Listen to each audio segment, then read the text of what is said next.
세금만 열심히 내라. 이 얘기 누가 했냐면요. 열린민주당의 원내대표입니다. 김진애 의원이 어제 국회 본회의장에서 한 얘기입니다. 물론 이 얘기만 뚝 떼놓고 얘기하면 상당히 무슨 얘기일까 싶을 텐데 앞뒤 맥락 다 한번 길게 직접 들어보시죠. 종합부동산세 등을 이명박 정부, 박근혜 정부가 지속적으로 무력화시키지 않았더라면 작금의 부동산 거품을 상당히 제어할 수 있을 것입니다. 조용하십시오. 적어도 문재인 정부 초기에 법제화되었더라면 얼마나 좋았겠습니까? 그렇습니다. 여러분들이 종합부동산세를 열심히 거둬주셨으면 진작에 지을 수 있었을 겁니다. 바로 여러분 고가 아파트에 산들 부동값이 올라도 우리 문제 없습니다. 다만 세금만 열심히 내십시오. 그리고 불로소득이 있으면 거기에 따른 개발 이익을 환수할 수 있게 해주십시오. 네, 이렇게 얘기를 했는데 이에 반해서 미래통합당 역시 어제 본회의장에서 토론에 참여를 했습니다. 이 같은 김진애 의원 같은 발언에 대해서 야당에서는 이렇게 얘기를 했습니다. 국민의 내 집 마련이 아니라 정부의 세금 마련이 진정 문재인 정부의 정책 목표인 것입니까? 국민들은 현 정권이 선심성 정책으로 재정을 펑펑 쓰고는 집값 잡는다는 명분으로 결국 꼼수 정세를 하고 있다고 하면서 3분 즉석 요리하듯이 법안들이 만들어졌습니다. 법안 서의 패싱, 해당 상임위 패싱, 법사위 체계사고심사 패싱. 네, 먼저 최소연 평론가님. 고가 아파트에 산들 부동산 값이 올라도 우린 문제 없습니다. 다만 세금만 열심히 내십시오. 김진애 의원의 발언 논란이에요? 그러면 그 세금 정치는 온당합니까? 저는 묻고 싶습니다.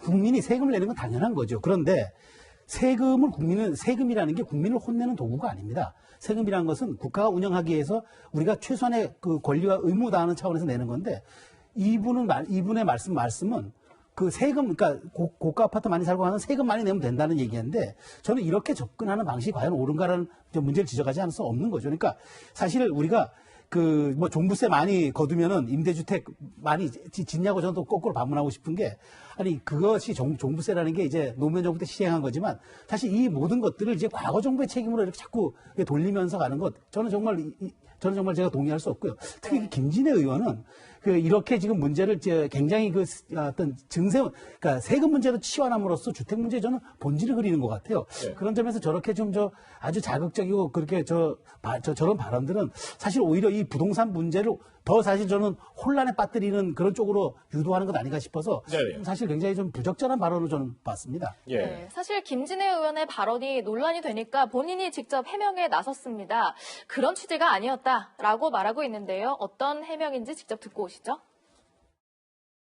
이제 요새는 고가 아파트에 사시는 미래통합당 의원들이 정말 많으시지 않습니까? 제가 수치를 여기서 얘기하지는 않겠습니다만 그리고 많이 오르시기도 했고 그렇게 올라도 우리 문제 안 삼겠다. 다만 세금을 열심히 걷는 거에 대해서는 좀 찬동을 해주셔야 되는 거 아니겠습니까? 그 뜻으로 얘기 드리는 걸 또 그분들을 좀 안심시켜 드리는 것도 있고요. 맨날 왜냐하면 미래통합당이 워낙 고가 아파트 이런 것들에 많이 비판을 받으니까, 그거를 우리가 꼭 비판하고 싶은 생각은 없다.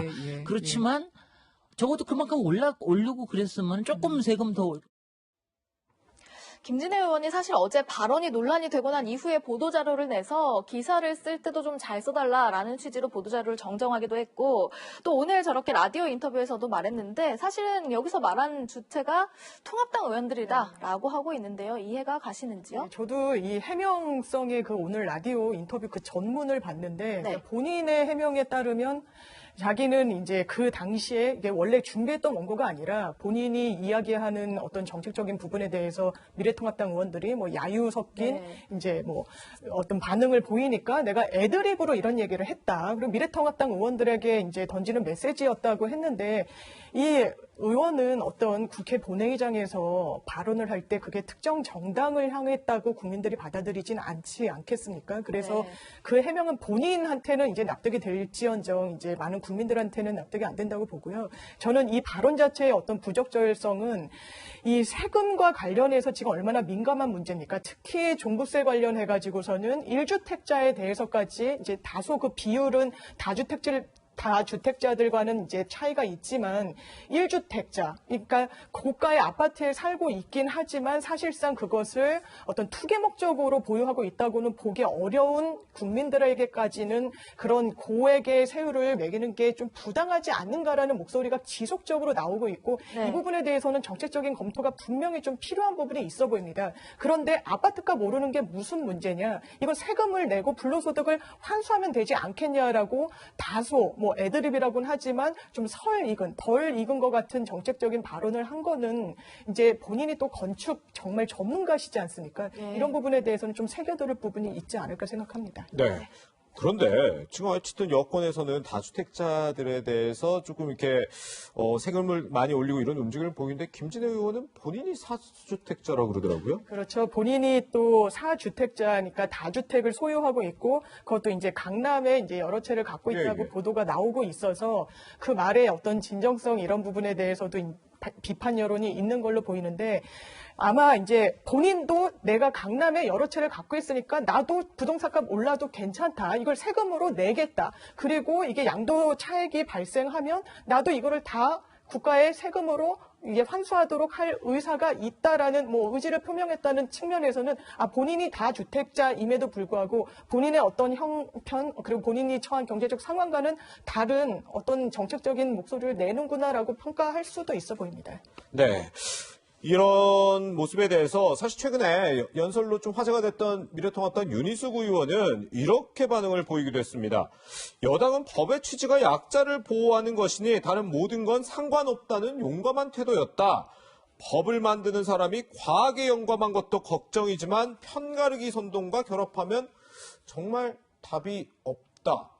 이렇게 얘기를 했는데 평론가님 어쨌든 이 김진애 의원의 발언에 아까 그 영상으로도 봤지만 여당 의원들은 환호를 보내고 했다는 거는 집값 잡을 필요는 없다는 뜻인가요? 뭐 아파트가 올라도 된다는 거잖아요. 그러니까 굉장히 메시지가 혼재되어 있는 거예요. 네, 자, 그러면 저는 혼란스럽거든요. 그러니까 제 입장에서도 그런 겁니다. 예. 그렇다면 도대체 어떤 걸 추구하는 것인가? 사실 우리 임대 시장이라는 것이 임차인과 임대인이 막 혼재되어 있잖아요. 네. 임차인이면서 임대일 수도 있고 그렇다고 이제 그러면은 정부라는 것이 이제 일반 서민들에 대한 것을 집중하는 건 맞아요. 방향은 맞는데 네. 그러나 이게 굉장히 중층적이고 아주 그 다면적이고 복합적이잖아요. 이런 문제들을 정치가 그래서 굉장히 갈등을 해소하는 측면에서 필요한 건데 네. 마치 편가르기처럼 그다음에 소수는 많이 가진 소수는 희생돼도 된다. 다수가 있다. 아니 그걸 어떻게 증명합니까? 사실 투기와 투자를 굉장히 우리가 가름하기도 어렵듯이 네. 국가가 어떤 특정 분야, 특정 진영에 있는 사람들만 편든다는 인상을 주면은 국민이 저항을 하게 마련이잖아요. 예. 우세 저항이 그래서 무서운 거 아니겠습니까? 그런데 이렇게 공공연하게 편을 가르고 마치 이게 국가의 국론을 분열시키는 이런 모습들이 과연 여당으로서 할 일인가? 저는 그런 데 대해서 질문을 드리지 않을 수 없고 이게 국가는 온 국민을 위해서 존재해야지 특정한 어떤 계층이나 집단을 위해서 존재하는 건 아니잖아요. 그런 점에서 좀 대단히 좀 부적절한 발언이다 저는 그렇게 봅니다. 네, 물론 김진애 의원은 민주당 여당 의원은 아니고 이제 범여권으로 분류되는 열린민주당 의원이기도 하죠. 그런데 김진애 의원이요 또 다른 발언으로 또 다른 논란에 휩싸였습니다. 어떤 발언인지 한번 들어보고 오시죠. 그러니까 지금 서울 얘기해서 제가 참 죄송한데 서울은 일단 역세권이 너무 잘 발달돼 있어요. 그렇죠. 차를 안 가지고 다니게만 하면 그럼 우리도 이제 상당 부분 뉴요커가 되는 거죠. 뉴욕에서는 차를 갖고 있는 사람들이 정말 낮습니다. 왜냐하면은 주차장비가 너무 비싸고 그다음에 어디에 주차를 하면은 너무나 비싸게 나오기 때문에 안 갖고 다니거든요. 우리도 그런 식의 약간 메트로폴리탄 라이프에 대해서 이제 그렇게 좀 해야 되는 거 아니야? 아니야. 왜냐? 변호사님, 이 수도권 과밀화에 대해서 이 굉장히 좀 뉴욕에 대한 희망, 선망을 하는 생각을 하고 있는 것 같아요. 발언 적절하다고 보셨어요? 일단 뉴요커 이러면 이제 지금 부동산 정책을 이야기하고 있는 와중에 웬 뉴요커냐, 이거 좀 한가한 소리처럼 좀 들리는 네. 부분이 분명히 있죠. 근데 이 맥락은 아마 이제 용적률이 올라가고 층수 제한이 풀리면 서울권 그리고 이제 수도권의 과밀화 현상이 더 집약적으로 드러날 텐데, 그렇다면 우리의 생활 패턴, 우리의 어떤 일상 라이프가 어떻게 바뀌어 나갈 것인가. 그렇다면 굉장히 이제 선례로 좀 삼을 수 있는 인구 밀집도가 굉장히 높은 뉴욕을 볼 때 주차도 못할 정도로 교통체증이 심하고, 차를 가져나가면 주차요금 때문에 차량을 이제 세울 공간조차 확보를 못하는 이런 현상이 드러나는데, 네. 우리도 이번 이제 부동산 정책으로 용적률이 늘고 이제 과밀화 현상까지 연동이 되다 보면 이 부분에 대한 어떤 대책이나 생활 라이프가 바뀔 수도 있지 않겠냐라는 이제 맥락에서 나온 걸로 보이긴 합니다. 그렇군요. 그리고 또 지금 여당에서는 사실 전세보다 월세가 낫다 이런 얘기들이 나와서 상당히 논란이 이어지기도 했습니다. 그제 소병은 민주당 의원 역시나 이 전세와 관련해서 얘기를 했는데 어떤 얘기인지 직접 한번 들어보시죠. 그러니까 결국 그 전세를 들어가려면 돈이 없는 사람은 금융기관에서 돈을 대출해야 되잖아요. 그러면 금융기관에 그 이자를 낼 거 아닙니까? 본질적으로는 그게 뭐 임대료겠죠. 그러면 전월세 전환 시에 적절한 비율만 적용해서 월세로 전환한다면 아무런 문제 없는 제도입니다. 저는 왜 이게 몇몇 나라에만 있어야 되고 왜 그 문제로 서민들이 고통을 받아야 되는지 저는 그게 참 의문입니다. 평론가님, 네. 지금 정부의 부동산 대책으로 인해서 전세가 사라지고 월세가 다 늘어날 것이다라는 이제 분노 여론이 들끓고 있는 가운데 여당 의원들은 사실 월세 전환에 대한 옹호 논리를 펴고 있잖아요. 그 과정에서 월세랑 전세 대출 이자 같은 것 아니냐라는 논리를 폈는데 같은 거라고 볼 수 있을까요? 어떻게 같을 수 있습니까? 사실 전세라는 제도가 뭐 우리가 원해서 하는 제도는 아니잖아요. 그동안 장기간 저금리 시대에 우리가 그나마 전세라는 것이 이제 서민들도 우리가 내 집 마련을 목돈을 마련해 놓고 있다가 그것을 이제 임대해 놓고 있다가 이제 집을 사게 되는 그런 주택 구매하는 과정으로도 된 거란 말이죠. 제가 국토부 자료를 하나 봤더니 네. 수도권에 거주하는 사람들의 20%, 그러니까 거주하는 사람들의 그러니까 임대를 얼마를 내느냐 봤더니까 네. 자기 소득의 20%를 낸대요. 네. 근데 이건 전세 때 얘기입니다. 근데 이게 월세로 전환하면은 훨씬 더 많이 내는 거죠. 기본적으로. 그렇기 때문에 물론 전세 시장이 이제 장기적으로 어떤 시장 원리에서 사라지는 것과는 별개로 그건 네. 객관성의 문제인데 이렇게 만약 그 문제가 아무런 것처럼 갈 것이니까 이것이 옳고 월세가 맞는 방향이라고 얘기하는 건 굉장히 잘못된 방향이에요. 그러니까 오히려 그것이야말로 시장에 왜곡을 가져올 수 있기 때문에 네. 전 저렇게 자꾸 여당 의원들이 저렇게 월세로 당위성을 이야기하거나 몰아가기로 이야기하는 건 거꾸로 이거는 정말 시장의 왜곡을 나올 수 있기 때문에 저는 저런 발언들은 굉장히 신중해야 함에도 불구하고 공론하는 과정을 저는 이해를 잘 못하겠습니다. 네. 네.